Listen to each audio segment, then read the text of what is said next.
ফুলবাড়ীতে ইফতার ও দোয়া মাহফিল অনুষ্ঠিত। মুস্তাফিজার রহমান জাহাঙ্গীরের রিপোর্টে ফুলবাড়ী 24.tv।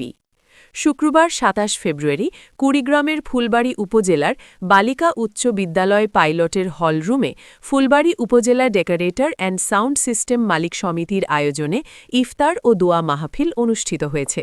ফুলবাড়ী উপজেলা ডেকোরেটর অ্যান্ড সাউন্ড সিস্টেম মালিক সমিতির সভাপতি মোহাম্মদ আশরাফুল ইসলামের সভাপতিত্বে এবং সাধারণ সম্পাদক মোহাম্মদ রুবেল মিয়ার সঞ্চালনায় প্রধান অতিথি হিসেবে উপস্থিত ছিলেন মেঘবাড়ি হাউজিংয়ের চেয়ারম্যান মোহাম্মদ এমদাদুল হক।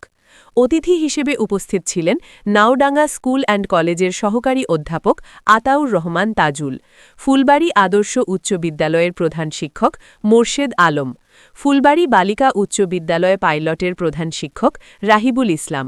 আরও উপস্থিত ছিলেন ফুলবাড়ী উপজেলা ডেকোরেটর অ্যান্ড সাউন্ড সিস্টেম মালিক সমিতির সদস্যরা এবং স্থানীয় মান্যগণ্য ব্যক্তিবর্গ।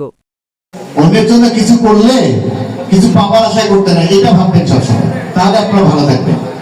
আপনারা ভাববেন যে আমরা আপনাদের জন্য করছি, অথবা আমাদেরকে দেখলো কিনা এটা আমাদের দরকার নেই। এটা ভাবলে দেখবেন যে আপনাদের মন ভালো থাকবে, আপনারা ভালো থাকবেন। আপনাদের এই এত বড় সংগঠন ফুলবাড়ী উপজেলায় আপনারা করতেছেন ভালো, কিন্তু এটার মধ্যে রাজনীতিটা ঢুকাবেন না। যদি রাজনীতি ঢুকায় ফেলেন দেখবেন যে এই প্রোগ্রামটা আস্তে আস্তে আস্তে আস্তে দ্বিখণ্ডিত, চতুর্খণ্ডিত, 10 খণ্ডিত, 20 খণ্ডিত হয়ে যাবে। স্বার্থ আসবে, নানান রকম বিষয় আসবে।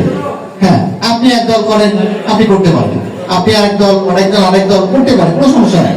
কিন্তু এইখানে যখন আসবেন, এটাকে আপনারা যতদিন পর্যন্ত অরাজনৈতিক সংগঠন হিসেবে রাখবেন, এই সংগঠনের উজ্জ্বলতা দিন দিন বাড়বে।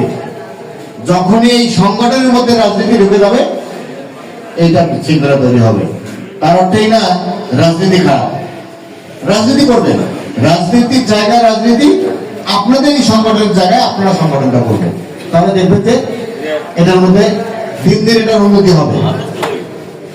সংগঠন কেন দরকার?